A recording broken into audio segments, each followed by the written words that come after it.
Irmãos, nessa noite nós vamos iniciar um desafio aqui para as nossas famílias. Nós vamos ter nesse mês de maio, nós vamos ter uma DR, não é? E uma DR, o pessoal conhece muito aí hoje em dia. O que é mesmo DR?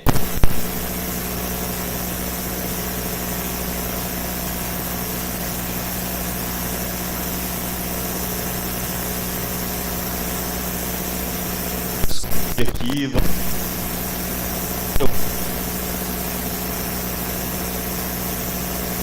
fora dos eixos, né? Alguma coisa não está muito legal, então é preciso trabalhar, discutir. E a ideia é acertar, né? Não é continuar errando. Nós vamos discutir, debater. Para quê? Para embate, para ter. Não. Qual é o desejo? Qual é a intenção? Acertar, melhorar, crescer. Não é?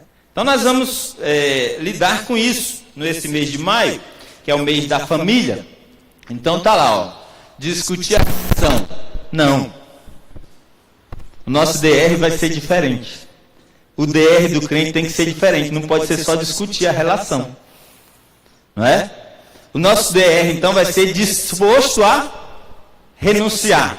Vou dizer um negócio para vocês. A família é isso. Se esposo não estiver disposto a renunciar, se esposa não estiver disposta a renunciar, a coisa não vai caminhar. Não vai dar certo. Não vai adiante. Né? Então é importante discutir a relação, é muito importante.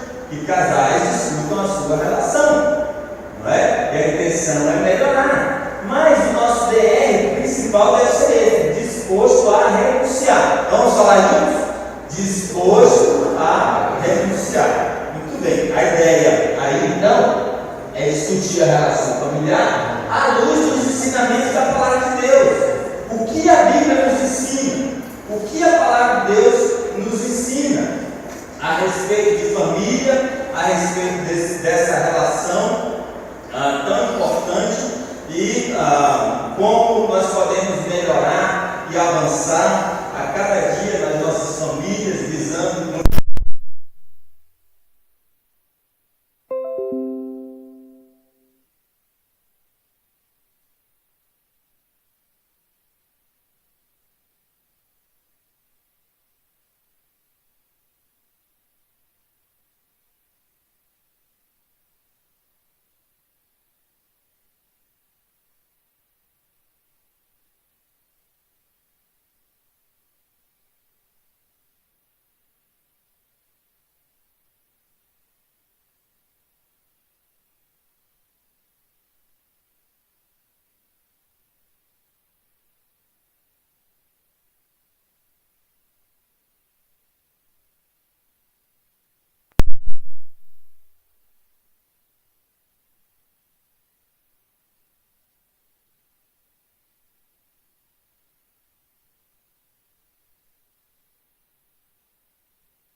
E como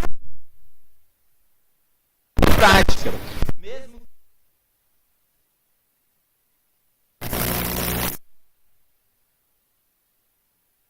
que os filhos, as mães, né, e aqui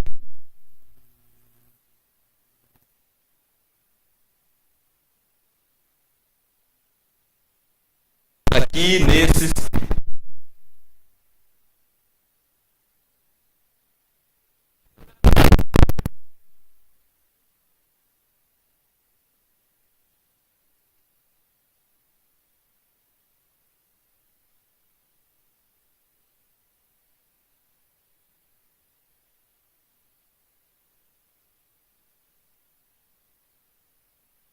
tanto ensinamento para a igreja de Deus, para o povo de Deus.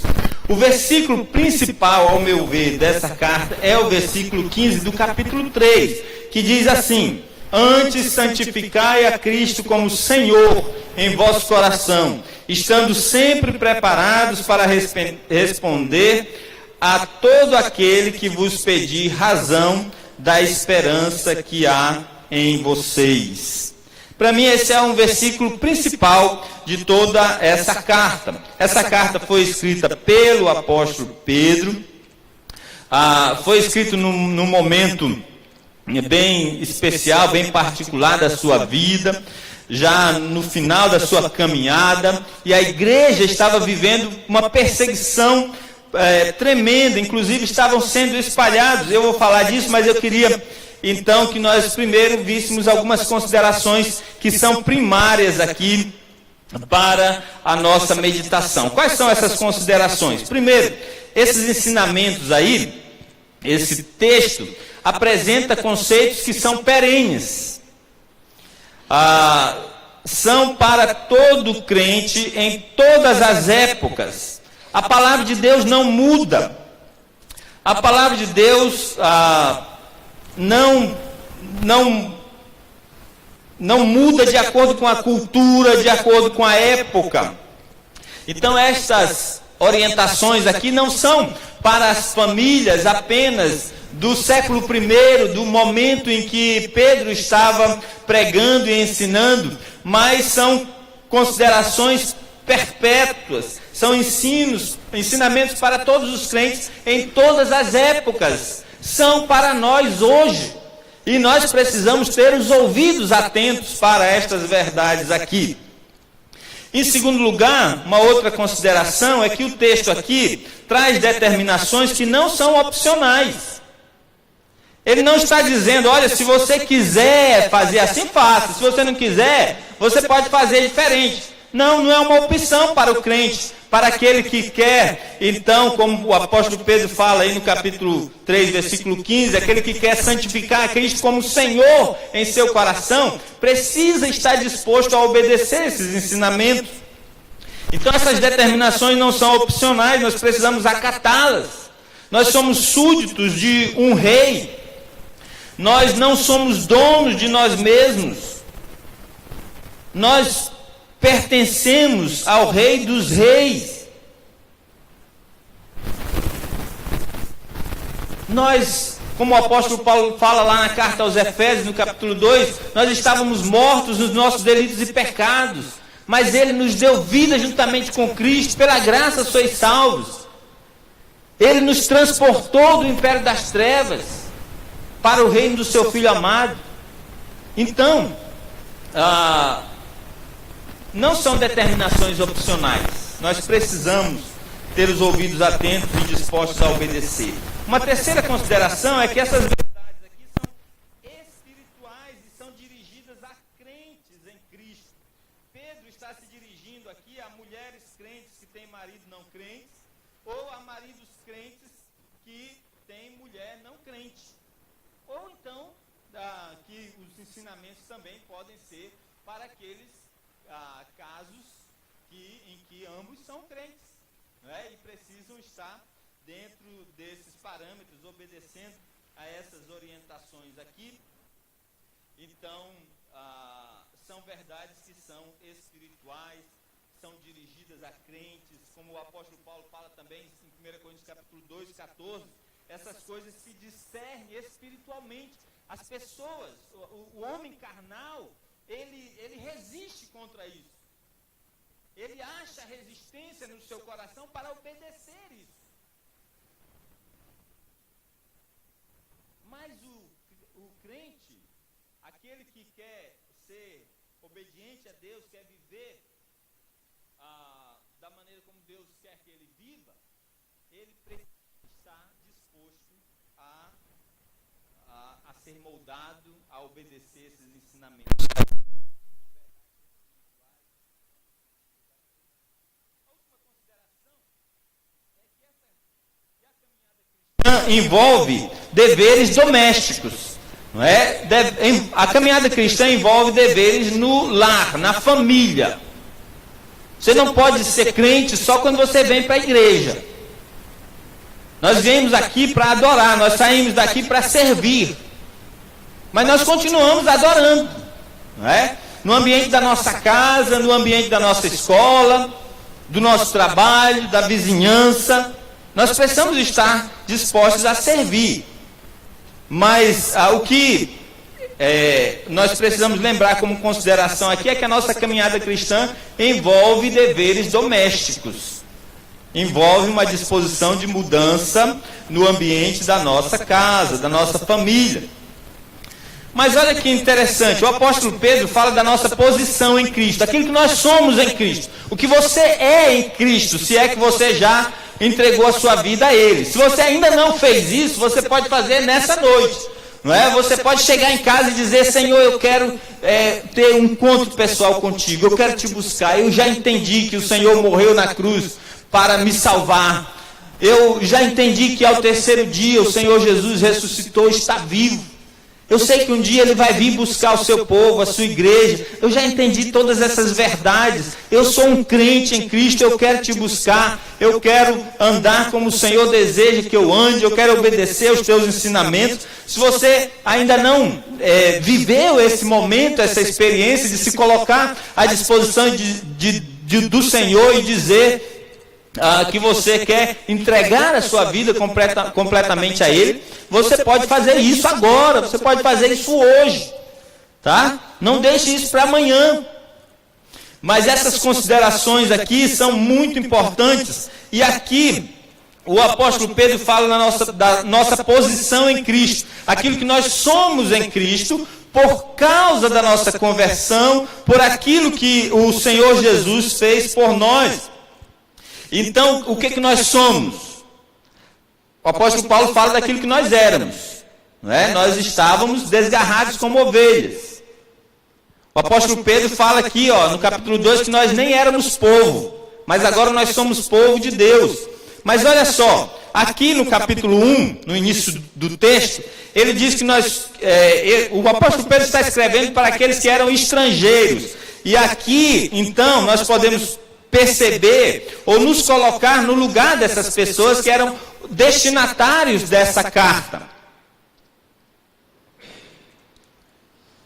Pedro está escrevendo, aí no capítulo 1, versículo 1, diz assim: Pedro, apóstolo de Jesus Cristo, o autor da carta, aos eleitos que são forasteiros da dispersão no Ponto, Galácia, Capadócia, Ásia e Bitínia. Essas cidades eram províncias romanas e estavam vivendo uma perseguição muito grande por causa da sua fé e vivendo debaixo do jugo romano. E aqui então Pedro escreve para estes que eram forasteiros, e nós sempre aprendemos isso, que nós não somos daqui, a nossa pátria não é essa, nosso lar é nos céus. Então ele está escrevendo para aqueles que são estrangeiros, estão escrevendo para nós. E é isso que nós somos em Cristo. Essa é uma parte da nossa posição em Cristo. Nós não somos daqui. Nós esperamos com paciência a vinda do nosso Senhor. Foi Ele mesmo quem disse lá em João 14, olha, eu vou, mas eu voltarei. Não é? Então, nós somos estrangeiros, peregrinos, forasteiros. Nós estamos numa terra que não é a nossa terra, não é a nossa pátria, não é o nosso lar aqui, o nosso lar é no céu. O apóstolo Pedro fala também que eles eram espalhados, ou seja, dispersos. Essa aí, dispersão, essa palavra, no ponto, Galácia, Capadócia, Ásia, Bitínia, eram os crentes que estavam dispersos, estavam espalhados. Então, podemos entender assim que nós estamos nesse mundo e nós estamos aqui, mas muitos outros servos de Deus estão em tantos lugares ao redor do mundo, alguns vivendo dias difíceis na sua caminhada da fé. Podemos lembrar talvez de crentes lá na Síria, lá na Índia, perseguição ferrenha sendo ou acontecendo com eles, como o salmista mesmo fala, né, do povo de Deus, como passando com os povos inimigos, né, aquilo que eles estavam passando. Ele diz: olha, eles estão passando o arado nas nossas costas. Já imaginou isso? Abrindo largos sulcos. Por quê? Por causa da opressão, por causa da perseguição que o salmista vivia ali. E nós sabemos que existe hoje crentes espalhados por tantos lugares ao redor do mundo, mas nós temos que lembrar, nós somos estrangeiros, espalhados, mas também escolhidos. É o que o texto fala aí, a palavra eklektoi, uma palavra diferente aí no grego, mas a ideia é que é escolhido, eleitos, segundo a presciência de Deus. Deus estava fazendo algo intencional ao escolher você. Você não está aqui por acaso, você não serve a Deus por acaso, foi Ele mesmo quem escolheu você para servi-lo. E é isso que o apóstolo Pedro diz aqui, ó, segundo a presciência de Deus Pai, em santificação do Espírito, para a obediência e a aspersão do sangue de Jesus Cristo, graça e paz vos seja multiplicado. Queridos, ele está dizendo aqui que nós somos estrangeiros, espalhados. No texto ele fala outras coisas que nós somos. Ele fala que nós somos regenerados, ele fala que nós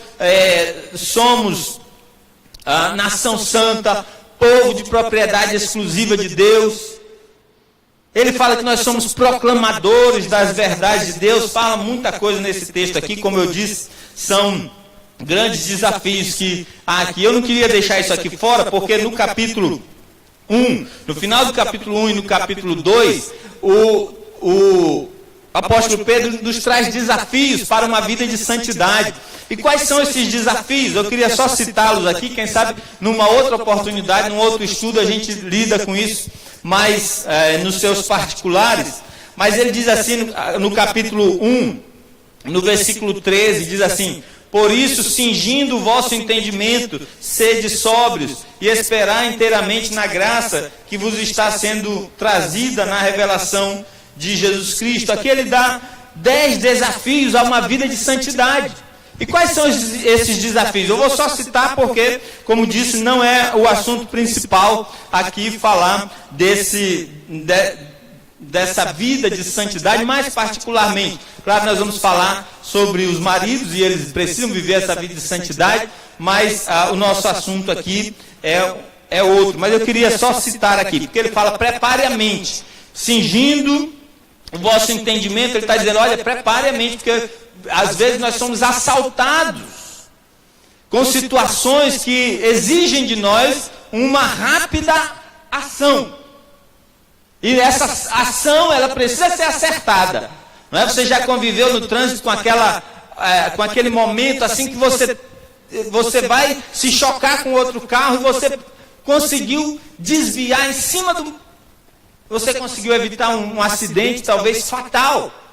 E aí, essa é a ideia: prepare a mente, esteja com a sua alma purificada pela obediência à verdade, tendo em vista o amor fraternal. Prepare a mente, ele diz, persiga a sobriedade, perceba a graça de Deus. E aí vai do capítulo 1, versículo 13, até o capítulo 2, versículo 10, aqui os desafios, tá? Perceba a graça, é o terceiro. Ponha fim aos desejos da carne. Ponha fim aos desejos da carne, o apóstolo Pedro diz, e ele faz isso aqui, ó, quando ele diz aqui no versículo 14: como filhos da obediência, não vos amoldeis às paixões que tinhas anteriormente na vossa ignorância. Ponha fim aos desejos da carne. Preserve ou persevere na santidade. Portem-se com temor. Prefira os irmãos. Pondere sobre a brevidade da vida. Priorize a palavra de Deus. proclame as virtudes de Deus. Isso aqui já podia ser a nossa aplicação e final do estudo, não é? Mas não é, ele está só colocando aqui algumas orientações com respeito a uma vida de santidade. Do capítulo 1, versículo 13, até o capítulo 2, versículo 10. Porque aqui no capítulo 2, versículo 9, diz assim: vós, porém, sois raça eleita, sacerdócio real, nação santa, povo de propriedade exclusiva de Deus, a fim de proclamar as virtudes daquele que vos chamou das trevas para a sua maravilhosa luz. Vós sim, que antes não erais povo, mas agora sois povo de Deus, que não tinhas alcançado misericórdia, mas agora alcançaste misericórdia. Então, nós somos raça eleita, sacerdócio real, nação santa, povo de propriedade exclusiva de Deus, e temos a responsabilidade, então, de proclamar essas virtudes de Deus. Vamos entrar, então, no nosso tema principal aqui, e aquilo que o apóstolo Pedro está nos desafiando aí no capítulo 3, versículo 7. Você percebe aqui que no capítulo 3 ele vai falar para as mulheres, não é? No início do capítulo 3. E ele usa aqui, 1, 2, 3, 4, 5, 6 versículos para falar das orientações para as mulheres. E para os homens só um versículo, né? Para os homens, né? Não precisa tanta coisa, né? Não é isso? Não é não, gente. É porque com mulher tem que ser mais cuidadoso, orientar, né? Ensinar.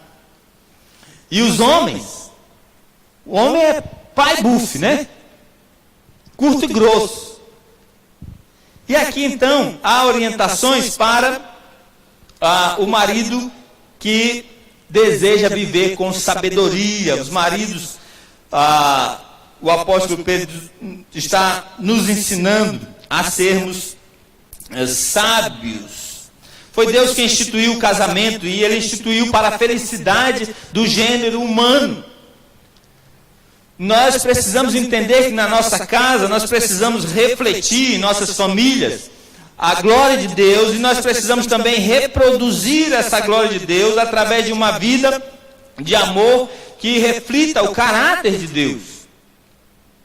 Marido e esposa vivendo em amor é um reflexo do amor que existe em Deus, que glorifica o nome dele e nos faz também felizes. E o Pai nos direciona nesse caminho de amor. Assim como um pai amoroso, ele cuida, ele é cuidadoso e deseja que os seus filhos cresçam e que os seus filhos façam bons casamentos.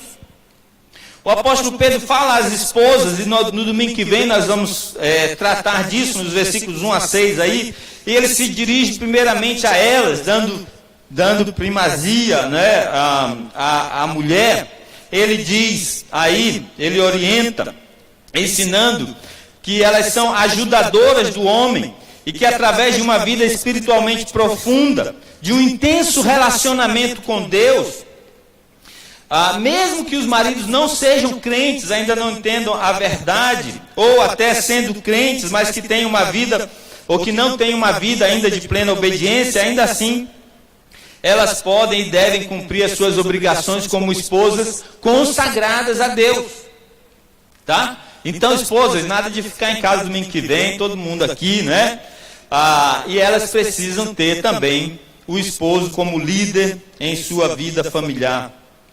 Ou mesmo que não tenham, ou que o esposo se omite a isso, elas precisam ser cuidadosas. Agora, para o marido, Pedro se dirige aqui de maneira mais breve, mais riquíssima no seu conteúdo.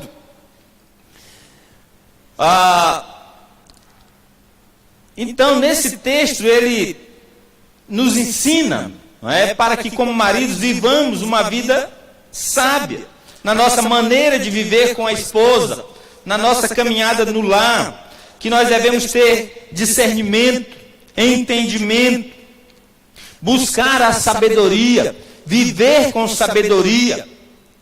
E o que é sabedoria? Sabedoria é ver e é viver a vida do ponto de vista de Deus, como Deus quer que nós vivamos. É conviver com a esposa como Deus nos orienta. É conviver ou é viver a vida com o mundo lá, levando em consideração aquilo que Deus nos ensina.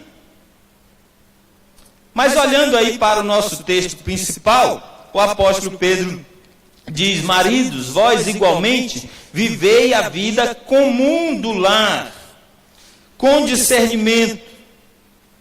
Fixe os seus olhos aí no texto de 1 Pedro capítulo 3, versículo 7, tá? Não está aqui.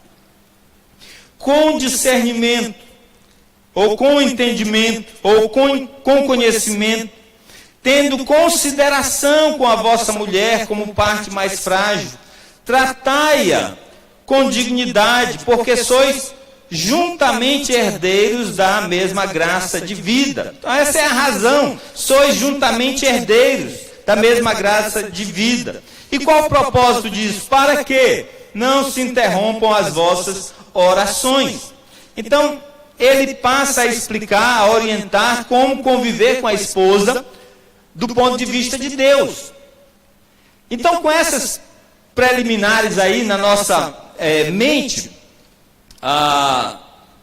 com esses ensinamentos, essas orientações aqui, ele nos ensina sobre ser um marido sábio. E, então, vivei a vida comum do lar, porque a vida no lar não é uma vida solitária, não é uma vida individualista, não é uma vida egoísta. Ele fala de uma vida comum. Uma vida comum do lar, da família, da casa. Então, o lar é muito mais do que paredes. São pequenas partes de um todo. Ele fala, tendo consideração com a vossa mulher como parte mais frágil. Tratai-a com dignidade, porque sois juntamente herdeiros da mesma graça de vida, para que não interrompam-se as vossas orações, bênçãos espirituais, para quem obedece a esses ensinamentos. Então, qual o entendimento prático que nós podemos ter aqui em todas essas relações na nossa vida conjugal? O que Pedro quer nos ensinar? Ele diz primeiro aqui, maridos sábios percebem a necessidade do seu lar. Preste atenção, maridos. Você é um marido sábio? Você percebe a necessidade do seu lar? O marido sábio, ele não é omisso. Não é omisso, não se esconde atrás da esposa. Com discernimento significa com conhecimento, com entendimento, sabendo quais são as necessidades da sua casa. O que a sua esposa precisa, o que os filhos precisam, o que eles têm necessidade, e eles têm necessidade. Os filhos, a esposa tem necessidades físicas, tem necessidades espirituais. O marido sábio não se preocupa apenas consigo, as suas roupas, o seu celular, a sua comidinha na hora, o seu carro. A ideia de comum é que tudo é nosso. A vida comum do lar não é meu bem para cá, meu bem para lá, ou meus bens para cá, meus bens para lá.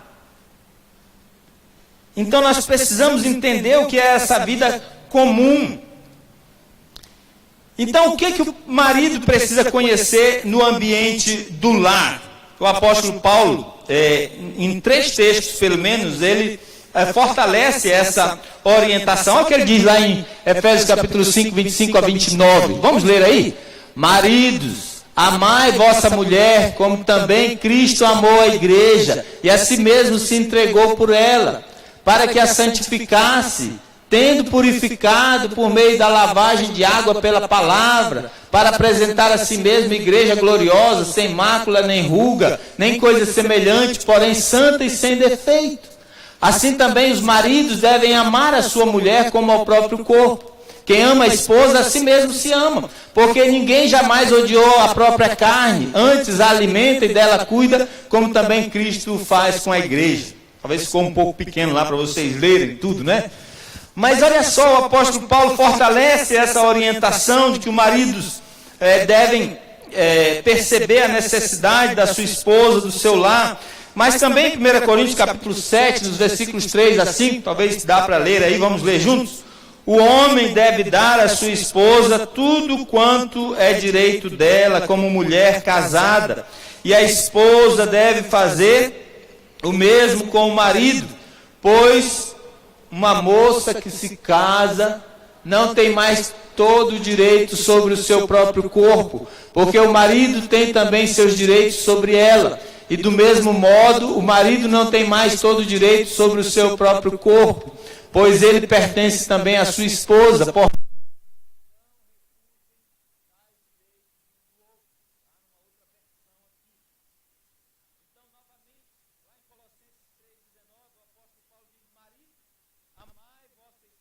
E não a trateis com amargura. Queridos, então, o que o marido precisa conhecer? O que o marido precisa entender no ambiente da sua casa, no ambiente do seu lar? Ele precisa perguntar: do que minha esposa precisa? Do que meus filhos precisam? Eu perguntei várias vezes para a Márcia essa semana isso, irmãos. Com medo danado, mas eu perguntei. Você precisa conhecer quais as expectativas dela. Quais as expectativas dos seus filhos? Quais são os seus sonhos? Não é justo que a sua esposa compartilhe sonhos com uma amiga, ou com um amigo, ou com outra pessoa que não você. Não é justo que os amigos de seus filhos ou das suas filhas saibam mais a respeito da vida deles do que nós como pais. Quais são os sonhos? Quais são os anseios? O que a minha esposa espera de mim? Eu perguntei também, morrendo de medo, mas eu perguntei. O que o marido precisa conhecer no ambiente do lar? Precisa conhecer os perigos que a esposa passa e os perigos que os filhos passam. Precisa conhecer as diferenças, que são muitas. Eles têm necessidades emocionais, necessidades físicas, espirituais. Talvez você vai dizer: minha esposa precisa de um passeio, de férias. Minha esposa precisa crescer espiritualmente. Precisa ir mais à igreja, ter mais amizades, visitar a família dela. Às vezes elas precisam. Esposa precisa de carinho, palavras de incentivo, precisa de presentes às vezes. E as mulheres agora aplaudem, né? Precisa visitar a mamãe, precisa conversar com as amigas às vezes. Elas têm necessidade. E os maridos sábios procuram ou percebem a necessidade do seu lar.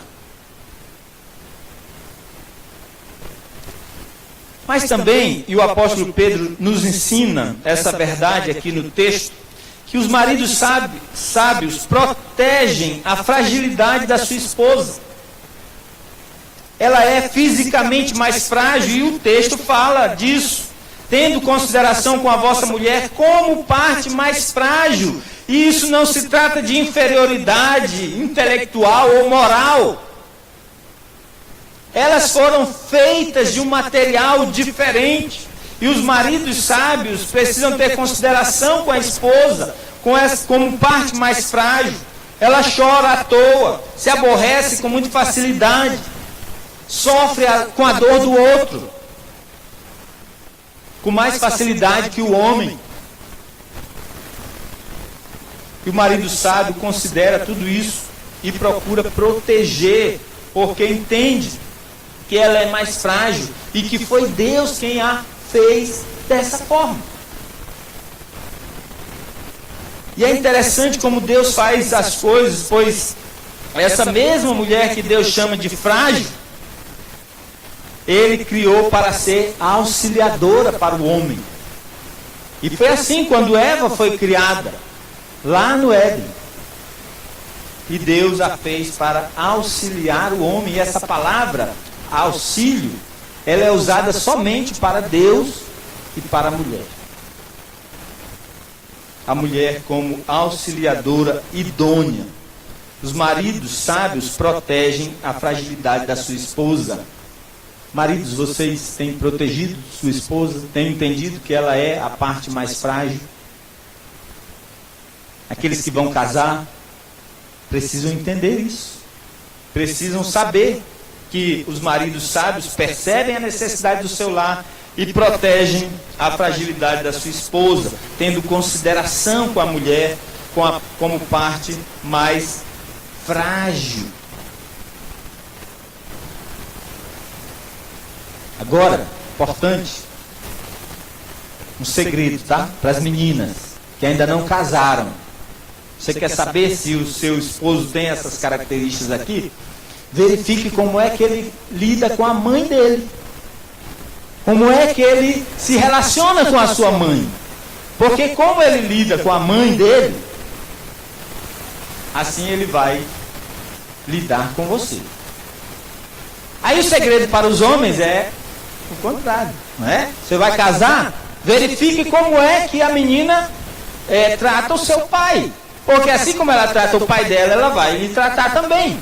Se ela é cuidadosa com o pai, ela vai ser cuidadosa com você. Aí são alguns segredinhos que nós precisamos perceber e entender. Em terceiro lugar, o apóstolo Pedro coloca aqui que maridos sábios precisam ser guardiões da honra e da dignidade da sua esposa. E qual é a razão disso? Sois juntamente herdeiros da mesma graça de vida. Tenha consideração com a vossa mulher, trate-a com dignidade, dando honra, como vaso mais fraco. Na revista e corrigida, a versão revista e corrigida vai trazer essa tradução aí. Então são palavras aqui repletas de significados que nós precisamos ponderar.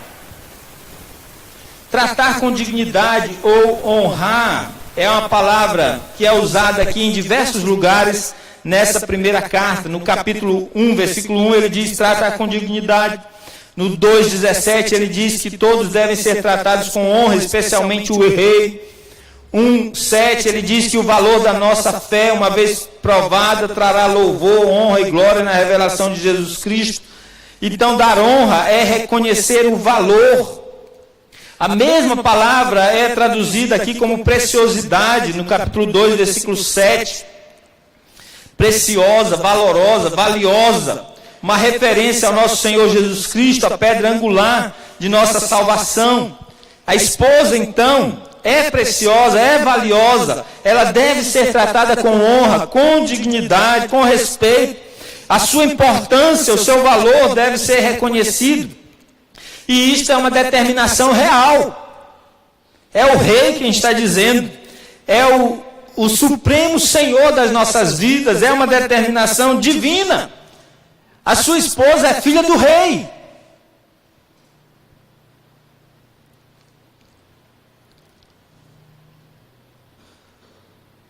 Então, o apóstolo Pedro nos traz esse desafio. Nós precisamos ser guardiões da honra e da dignidade da esposa. Teria aqui muitos outros exemplos aqui, orientações, mas eu vou precisar correr aqui, tá?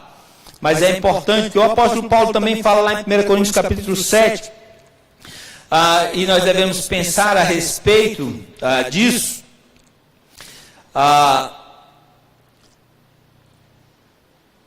O marido sábio deve guardar a honra e a dignidade da esposa. Isso implica não em que o homem precisa fazer tudo o que a mulher quer e determina, não é? Mas ou quando ela se dispõe a exigir coisas absurdas, ou até contrárias. Mas o marido que valoriza sua mulher, que é guardião da honra da sua esposa, irá considerar quais são as necessidades dela, o que é importante para ela, e lembrar que ela é filha do rei. O marido sábio irá ser um líder em sua casa, em sua família, andando exatamente de acordo com o princípio de liderança que é ordenado pelo Senhor Jesus, e não como quem manda, como um déspota, como quem determina como deve ser todas as coisas, mas ele deve ser um líder servo. Ele deve estar disposto a servir. Ele tem que cuidar das necessidades, ele tem que proteger, ele tem que ter entendimento, conhecimento das necessidades do seu lar, ele tem que proteger a fragilidade da sua esposa, e ele precisa também guardar a honra e a dignidade da esposa. Isso é responsabilidade daquele marido que é sábio. Tratem-na com honra. Em quarto lugar, os maridos sábios partilham com a esposa a herança da mesma graça da salvação. Então o apóstolo Pedro diz: vivam a vida comum do lar, vivam com entendimento, tendo consideração com a esposa, trate-a com dignidade. Por quê? E ele traz aqui o motivo, duas afirmações. Se a esposa é co-herdeira, isso significa que o esposo é herdeiro. Então ele está falando a maridos crentes aqui, homens que foram encontrados pela graça de Deus, não podem continuar vivendo como se do mundo fossem. Precisam demonstrar que são diferentes. O nosso relacionamento com Deus tem como base a sua graça. Somos salvos pela graça. É isso que o apóstolo Paulo nos ensina em Efésios 2. Recebemos dons espirituais pela graça. Somos educados em nossa maneira de viver pela graça. E somos o que somos, o apóstolo Paulo diz lá em 1 Coríntios 15, 10, pela graça. Pela graça de Deus sou o que sou. E se é pela graça, e o que é graça? Graça é a antítese das obras. Então, se é pela graça, o apóstolo Paulo diz em Romanos 11, 6, se é pela graça, já não é pelas obras. Do contrário, a graça já não é graça. Então, essa é a atitude da qual Deus, independentemente das nossas obras, e apesar das nossas obras, mas Ele nos concede perdão, nos concede o seu Espírito, nos dá dons espirituais, nos chama para servi-lo e nos ensina cada dia a fazer a sua vontade. Ele nos santifica, nos abençoa, para que nós possamos abençoar outros. Abençoar outros. E isso precisa ser a partir do nosso lar, da nossa casa, da nossa família e de quem está mais pertinho de nós, que é a esposa. Então, na vida cristã, tudo é pela graça. E maridos sábios partilham com a esposa a herança da mesma graça de salvação. Guarde isso no seu coração. E por último, maridos sábios promovem um ambiente espiritual no seu lar. É isso que o apóstolo Pedro está dizendo aqui, porque agora ele está falando de propósito. Para quê? Para quê indica propósito. Toda vez que você lê na sua Bíblia um para quê, você coloca uma setinha. Eu gosto de colocar uma setinha, né? Uma seta indica propósito, tá? Então ele diz aqui, ó, para que não sejam impedidas o quê? As vossas orações. A oração, em seguida, a palavra de Deus é o maior meio de comunhão do homem com Deus. Nós podemos nos relacionar com Deus através da oração. E nós devemos preservar em nosso lar um ambiente de oração. Orar é estar na presença de Deus, é falar com o Pai. Abrir o nosso coração diante do Pai.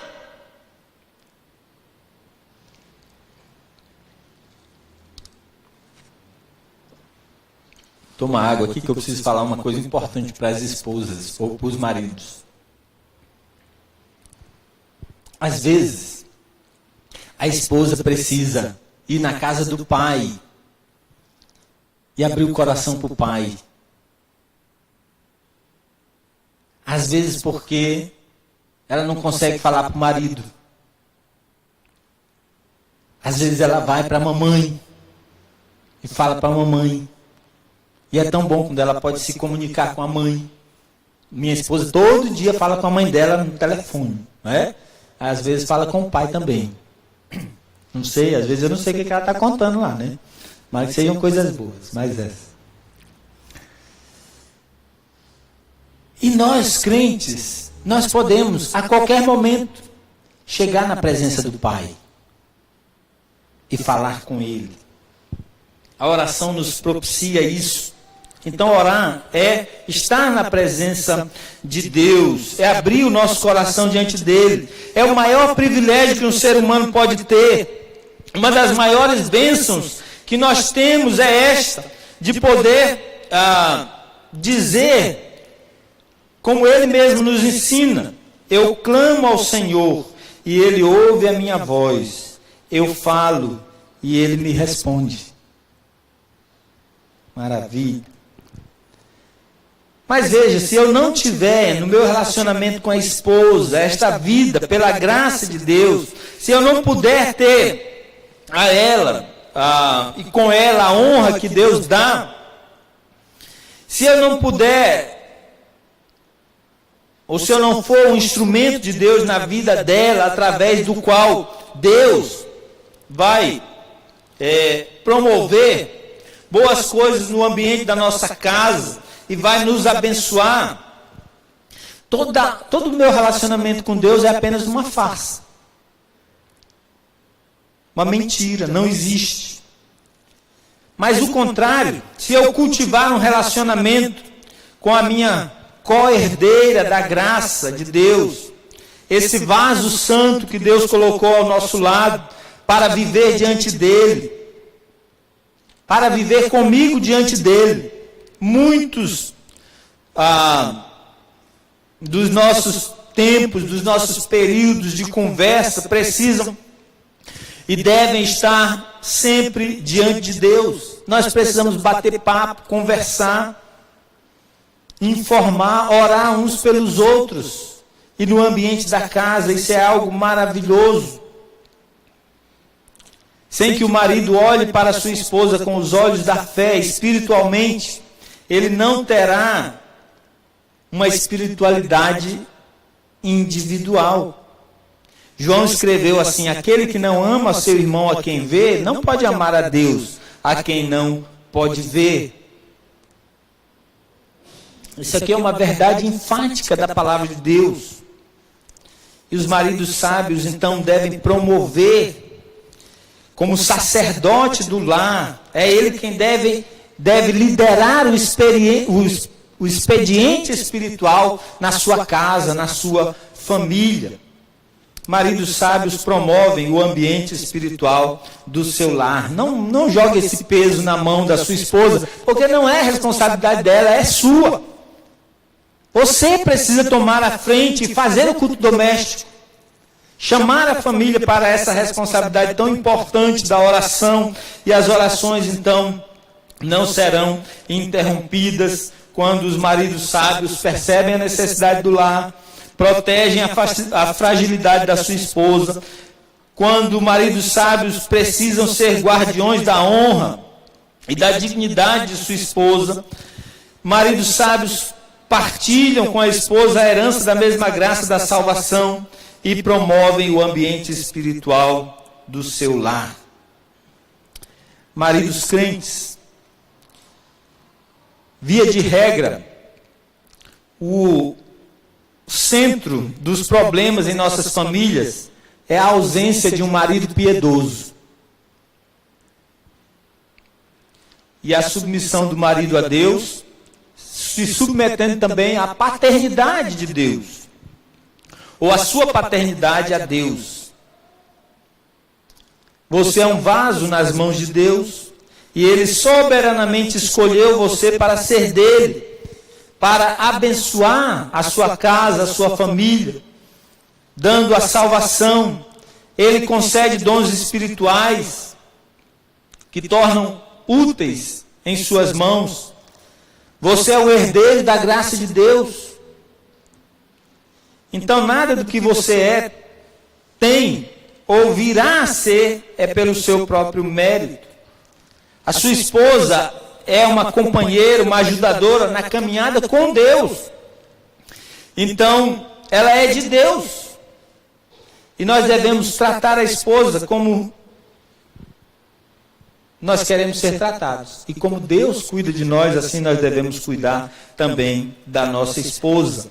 Ame, seja carinhoso, satisfaça as suas necessidades, seja instrumento do amor de Deus na vida dela. Mas e se ela não for crente, pastor? Assim como a esposa cujo marido é incrédulo, e ela deve ser submissa a ele, também o marido da esposa que não é crente deve ainda mais expressar o amor de Deus para com ela. Essa sujeição deve ser mútua, é o que o apóstolo Paulo fala lá em Efésios 5. E quando o marido vive com sabedoria no lar, desaparecem palavras duras, exigentes, reprovadoras, desaparecem atitudes exigentes, despóticas, desejos sexuais pervertidos, que constrangem, amarguras, rudezas, ressentimentos. Desaparece toda a sombra de infidelidade, porque você procura viver como um marido sábio. O marido crente precisa estar disposto a renunciar e a viver com sabedoria. É a ideia aqui. Qual é a bênção disso? As orações chegarão a Deus, as orações da sua família. Então, maridos sábios, pergunte à sua esposa e pergunte aos seus filhos: como é que eu tenho agido? Tenho agido como um homem sábio? Não pergunta agora não, né? Espera aí, espera chegar em casa.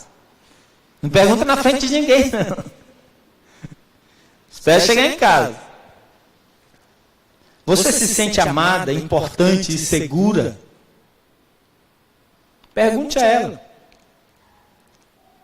Um pastor sábio disse assim: o homem se casa com a mulher que escolhe, e ele chega ao final de sua vida com a mulher que merece. O marido tem a responsabilidade de santificar a esposa. Com que mulher você quer chegar no final da sua vida? Você vai chegar com a mulher que merece. Você está disposto a renunciar? O que você viu que está errado? Você precisa renunciar. Volte para o texto de 1 Pedro 3,7 e avalie a sua vida ali a partir desses ensinamentos. Então, o marido crente precisa estar disposto a renunciar e viver com sabedoria. No domingo que vem nós vamos continuar aqui, falando agora sobre a esposa crente. E agora nós vamos orar. Vamos pedir que Deus nos ajude nessa responsabilidade que é tão grande, mas que o Senhor nos dá graça para esse convívio